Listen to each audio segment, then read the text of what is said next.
आपको जिस शिव और पार्वती का व्यथा आप लोग सुनता होगा, रास्ते में हम सुना रहे थे, तो आप लोगों को हम एक इंडिया के बहुत बड़े मैथोलॉजी हैं देवदत्त पटनायक, ये पुराणों की कथाओं को कहते हैं किस माध्यम से, जो केरला, उड़ीसा और साउथ इंडिया के मंदिरों में बनाया गया है चित्र, उसके आधार पर भगवान वह लिखते हैं कथा कि भगवान शंकर अपने परिवार से दुखी होकर एक दिन बाहर निकले थे, जैसे मनोज जी निकला तुम लोग भी निकलता है कि अपनी दुख हम किससे सुनावें। शंकर जी का पूजा करता है ना तुम लोग। जब समुद्र के नजदीक घूम रहे थे तो कहे कि भाई समुद्र में निवास करते हैं, बड़ा सुखी हैं भगवान नारायण, भगवान विष्णु, इनसे अपनी दुख कहूंगा तो कुछ उपाय बताएंगे दुख से निवृत्ति का। तो नारायण भी अपने परिवार से दुखी होकर बाहर टहल रहे थे। तो शंकर जी ने कहा कि भगवान नारायण जरा सुनिए, कुछ उपाय बताइए, मैं बहुत दुखी हूं। कहा कि आप क्या दुखी हैं? कहा कि दुख एक हो तब तक कहूं, दुख इतना है कि कैसा कहूं, आपको थोड़ा समय है ना सुनने के लिए? कहा कि हाँ आप कहिए। एक पेड़ के नीचे लोग बैठ गए। भगवान शंकर कहे कि हमारी दो पत्नियां हैं, एक जो है गौरी है, पार्वती, लोग कहते हैं कि बड़े पर्वत की तरह स्थिर है, वो सदैव मेरे गोद में ही बैठती है, लेकिन हरदम ध्यान रहता है सिर पर बैठे हुए गंगा पर, कि गंगा को ज्यादा मानते हैं। वह निरंतर हमसे झगड़ते रहती है, आगे आप हमको धोखा देते हैं, आपका प्रेम गंगा से ज्यादा है, हरदम गोद में ही रहेगी, भोजन भी करेंगे तो भी भोजन भी अच्छा नहीं लगता। इतना ही नहीं, इसका सवारी जो बाघ है ना, हमारे सवारी बैल को तड़पाते रहता है, जब वो गरजेगा तो क्या करेगा बेचारा, तड़पाते रहता है, डरते रहता है। इसका एक लड़का है कार्तिकेय,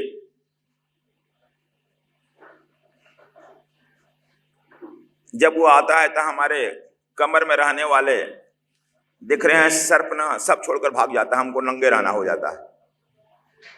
फिर कोई घर परिवार का आकर कपड़ा नहीं पहनाता है, नंगे खड़े हो जाते हैं। दूसरे का लड़का गणेश है ना, उसका लंबा पेट है, 5 किलो लड्डू चाहिए, काम कुछ नहीं करेगा। दो पत्नियां, वो भी झगड़ते रहती है, हमको यह चाहिए वो चाहिए, कहां से लावे, कौन नौकरी करे।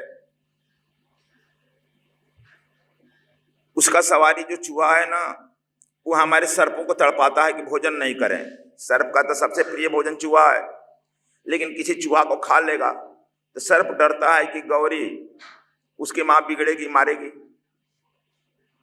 गणेश नाखुश हो सके। इसलिए हमारा असवारी, हमारे सर्प सब दुखी हैं, परिवार बहुत दुखी हैं हम लोग। अब समझ गया, इतना दुख नहीं ना है तुम लोगों को। प्रभु दुख से हम बाहर आ गए हैं, घर परिवार शांति के लिए आप कुछ उपाय बताइए, कोई मंत्र वंत्र बताइए जिससे हमारे में शांति आवे। कहा कि सब लोग तो हमको पूछता है कि भगवान शंकर हैं, विश्वनाथ हैं, मैं लेकिन एक साधारण गृहस्थ हूं, हमसे परिवार संभल में नहीं आ रहा। दुनिया के लिए विश्वनाथ, घर में मैं अनाथ।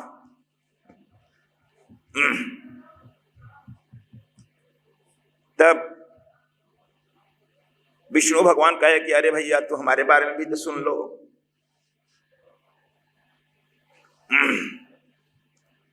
हमारे साथ लक्ष्मी हमारी पत्नी है एक, वो हरदम मगरूर में रहती है कि मैं लक्ष्मी जब इच्छा होगा जिसको मन को देंगे नहीं दूंगा, इसलिए हमारे भक्त को देखती नहीं है, लंगोटी पहनकर घूमते हैं, खाने भी न तरसते हैं, देती ही नहीं।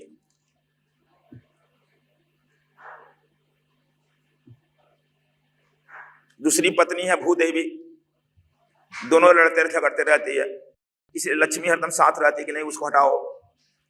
दोनों निरंतर घर में कलह का कारण बना। एक हमारा चेला है नारद, खूब मजा लेता है, तू लोग जानते हो, हमारा प्रचार करता है, खूब मजा लेता है, टंट करता है, दोनों पत्नियों में झगड़ा लगाते रहता है। एक हमारा इकलौता पुत्र है कामदेव, वो हमारे ही ऋषि महर्षि सन्यासियों को साधुओं को सताता है, बाण छोड़ते रहता है। हमारे ऋषि महर्षि साधु कहते हैं हे भगवान बचाइए, बड़ा कंप्लेन आता है। इकलौता लड़का है कामदेव, मैं कहता हूं कि थोड़ा हमारे बच्चों को तो मत करो, मजा लेता है, हंसता है, वो भी नहीं सुनता है हमारी बात, समझ गया। अब दूसरा एक है हमारा शेषनाग, पर सोता हूं, गरुड़ पर मैं चलता हूं, जब मैं इधर उधर होता हूं तो दोनों लड़ जाता है। गरुड़ कहता है कि मैं खा जाऊंगा तुमको, शेषनाग कहता है कि हम अपना मुंह फैला के तुमको खा जाएंगे। सब परिवार में तो लड़ ही रहे हैं प्रभु हमारे, हम भी बड़े बेचैन। यह कथा इसलिए नहीं हम कह रहे हैं कि तुम प्रार्थना करने से समस्याओं का समाधान होगा, ये हम नहीं कह रहे हैं, जानते हैं कि जाएगा टीवी में तो काटेगा, इसलिए मैं दिखा रहा हूं प्रमाण। देखो शिवदत्त यह कह रहा है, मैथोलॉजिस्ट देवदत्त पटनायक, जो साउथ इंडिया के खासकर उड़ीसा और तमिल के मंदिरों में बना हुआ है चित्र, उसके आधार पर। यह इसलिए है कि आपको परिवार में सामंजस्य बनाकर स्थापित करके रहना है, और परिवार में दुख की मुक्ति का एक ही उपाय है, जो गुरु कहता है उस पर चलो, इन दुख दरिद्रों से तुम मुक्त हो जाएगा, सदैव आनंद की तरह रहेगा।